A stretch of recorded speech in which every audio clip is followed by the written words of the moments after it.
As coisas que me aconteceram contribuíram para o progresso do Evangelho. Vamos ler o texto de Filipenses, capítulo 1, de 12 a 26, que assim nos diz: E quero, irmãos, que saibais que as coisas que me aconteceram contribuíram para maior proveito do Evangelho, de maneira que as minhas prisões em Cristo foram manifestas a toda a guarda pretoriana e por todos os demais lugares. E muitos dos irmãos no Senhor, tomando ânimo com as minhas prisões, ousaram falar a palavra mais confiadamente, sem temor. Verdade é que também alguns pregam a Cristo por inveja e porfia, e outros de boa mente. Uns por amor, sabendo que fui posto para a defesa do Evangelho, mas outros em verdade, não puramente, julgando acrescentar aflição às minhas prisões. Mas que importa? Contanto que Cristo seja anunciado de toda maneira, ou com fingimento, ou em verdade, nisto me regozijo e me regozijarei ainda. Porque sei que disto me resultará salvação pela vossa oração e pelo socorro do Espírito de Jesus Cristo, segundo a minha intensa expectação de que em nada serei confundido. Antes, com toda a confiança, Cristo será tanto agora como sempre engrandecido no meu corpo, seja pela vida, seja pela morte. Porque para mim, o viver é Cristo e o morrer é ganho. Mas se o viver na carne me der fruto da minha obra, não sei então o que devo escolher. Mas de ambos os lados, estou em aperto, tendo desejo de partir e estar com Cristo, porque isto é ainda muito melhor. Mas julgo mais necessário, por amor de vós, ficar na carne. E tendo esta confiança, sei que ficarei e permanecerei com todos vós para o proveito e o gozo da fé, para que a vossa glória aumente por mim em Cristo Jesus, pela minha nova ida a vós. Afirmamos muitas vezes o texto que diz: todas as coisas cooperam para o bem daqueles que amam a Deus, daqueles que são chamados por seu decreto. É uma afirmação indubitável. É a palavra de Deus. Mas com certeza, quando citamos este texto, levamos em consideração somente aquilo que nos é favorável ou nos traga ganho e satisfação. E permitam-me dizer que isso é bem próprio do hedonismo, que é a busca constante de prazer e satisfação que caracteriza o nosso tempo. Mas o que dizemos quando tudo ao contrário é adversidade? Vemos bênção na adversidade?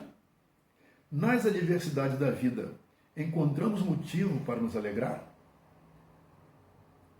No texto que lemos, Paulo, em circunstâncias adversas, ele fala da sua prisão como algo positivo para o progresso do Evangelho, na sua vida pessoal, aprofundando a sua fé, bem como fazendo o seu testemunho renovar o ânimo dos irmãos, tocando a vida dos não convertidos.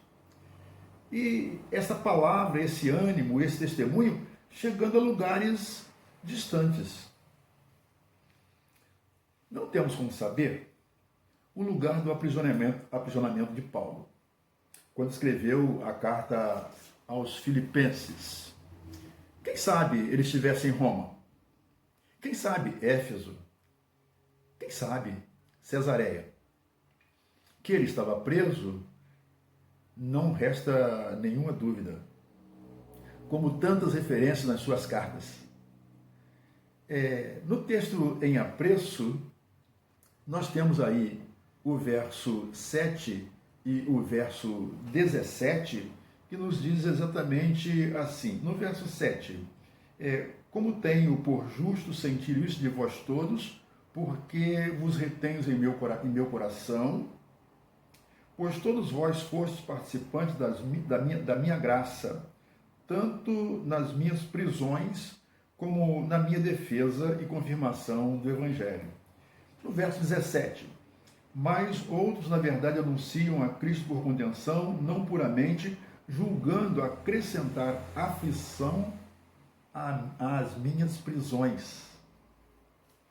E como podemos ainda ler na carta aos Efésios, no capítulo 3, versículo 1, que nos fala assim: por esta causa, eu, Paulo, sou prisioneiro de Jesus por vós, os gentios. No capítulo 4, no verso 1, novamente, rogo-vos, pois, irmão, eu, preso do Senhor, que andeis como é digno da vocação com que fostes chamados. No capítulo 6, no versículo 20 dessa mesma carta aos Efésios, Paulo assim fala: pelo que sou embaixador em cadeias, para que possa falar dele livremente, como me convém falar. Observaram as expressões que Paulo usa nesses textos, falando das suas prisões? Ele refere-se a si mesmo como prisioneiro de Jesus. Ele fala, eu, preso do Senhor, e ainda embaixador em cadeias. Não obstante tudo isso, o apóstolo nos diz convictamente que as coisas que me aconteceram contribuíram para o progresso do Evangelho. Como você, querido irmão, está experimentando ou tem experimentado as restrições por causa da pandemia? Como está o seu ânimo? Para você, é tudo acabado ou uma oportunidade para seguir em frente e progredir? Vejamos como Paulo enfrentou a adversidade da prisão, que resultou no crescimento do Evangelho. Primeiro, vamos considerar o testemunho dado, os versos 13 e 18. Mesmo que os adversários de Paulo vissem a sua prisão como fracasso da sua fé e, consequentemente, o fracasso do Evangelho, Paulo dizia, não, as circunstâncias presentes demonstram e validam a vitória de Cristo e do seu Evangelho. As circunstâncias desfavoráveis da prisão não foram impedimento para que a guarda pretoriana que ali trabalhava ouvisse acerca de Jesus e da sua graça. Muitos dos servidores do governo ouviram a mensagem e viram o testemunho e se converteram, o que é confirmado pelo versículo 22 do capítulo 4 de Filipenses. Todos os santos vos saúdam, mas principalmente os que são da casa de César. Os funcionários públicos do governo romano ouviram acerca da palavra de Deus, do Evangelho de Jesus e se converteram. E agora, como parte da igreja, enviam saudações cristãs aos crentes filipenses, seus irmãos em Cristo. Amados, nós cremos num Deus e temos servido a um Deus poderoso, que move os céus e a terra para nos abençoar. E Deus, nessas circunstâncias, sua bondade e misericórdia, para produzir bênção em nossas vidas, Ele transforma maldição em bênçãos, como nos diz a palavra. E certamente, a maldição da prisão de Paulo, se assim podemos dizer, foi transformada em bênção pelo Senhor. Glória a Deus. Mas consideremos ainda, queridos, que Paulo estava convicto que seu testemunho, o seu sofrimento, exaltava a Cristo. E vejam, o que pode parecer favorável aos que resistem ao Evangelho não deve nos perturbar. Os versículos 28 e 29 desse primeiro capítulo de Filipenses nos falam assim: em nada vos espanteis dos que resistem, o que para eles, na verdade, é indício de perdição, mas para nós de salvação, e isto da parte de Deus. Porque a vós vos foi concedido em relação a Cristo não somente crer nele, mas também a sofrer por ele. E é isso que Paulo nos diz. Não devemos, então, nos espantar daquilo que pode parecer favorável àqueles que são nossos adversários por causa da nossa fé. E vejamos, queridos, a história do avanço da igreja no mundo está cheia de testemunhos daqueles que sofreram para que o evangelho progredisse.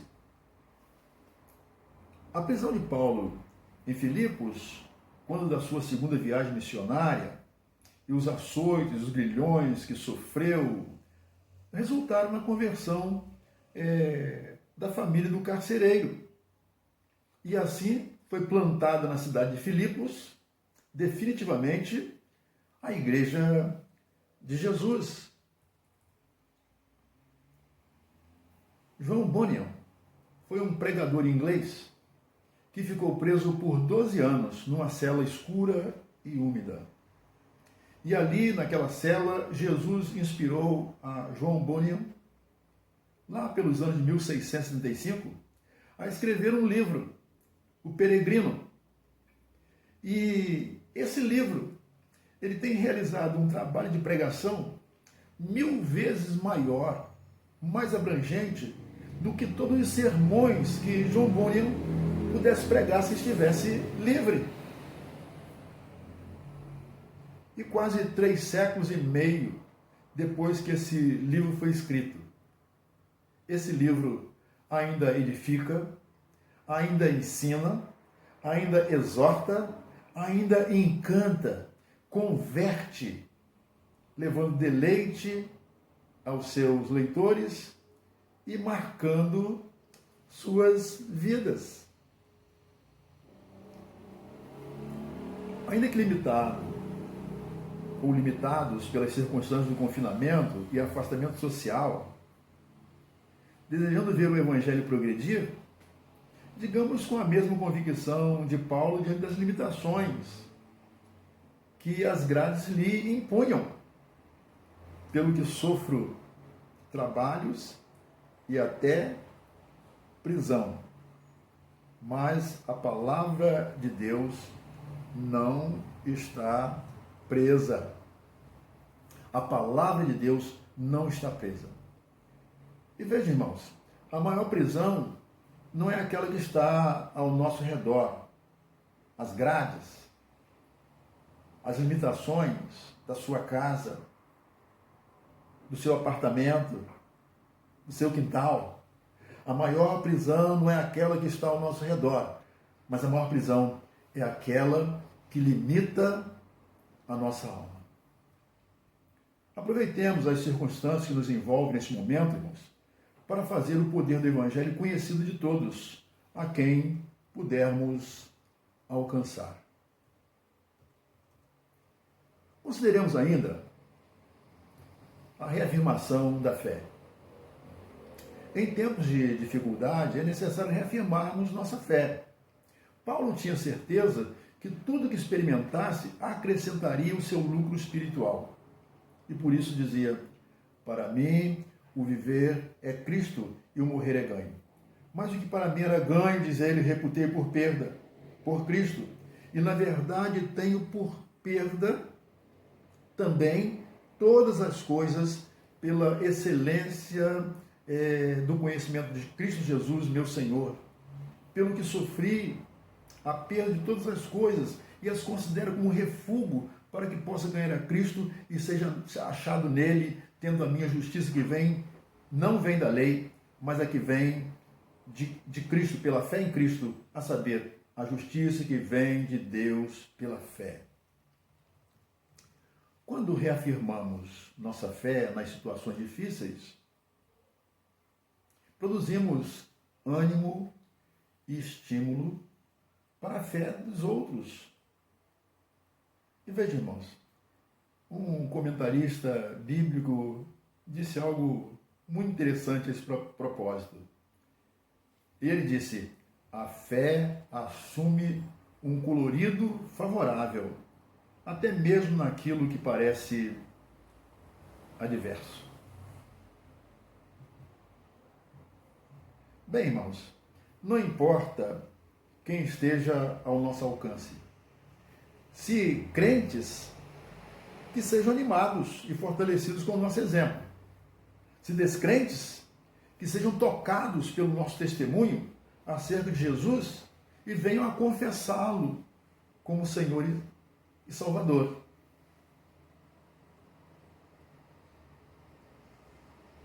E quero deixar, meus irmãos, uma última palavra. Nesse tempo de restrição que a igreja está vivenciando, vejamos, irmãos, de modo positivo as circunstâncias para o progresso do Evangelho na experiência pessoal, para aprofundamento da nossa fé, mas também para fazer o nosso testemunho animar outros crentes e alcançar aqueles que não têm a Cristo. Podemos dizer com convicção, como disse Paulo, para mim o viver é Cristo e o morrer é ganho? Se para nós o viver for Cristo, e essa for a nossa firme convicção, certamente, queridos, experimentaremos, em meio às adversidades que a vida nos reserva, o progresso do Evangelho. Na nossa vida pessoal, na vida dos crentes com quem convivemos, mas também na vida daqueles não crentes que serão alcançados pelo testemunho da fé que damos em Jesus Cristo, que é o nosso Senhor e Salvador. A Deus toda a glória. Graça e paz, amados.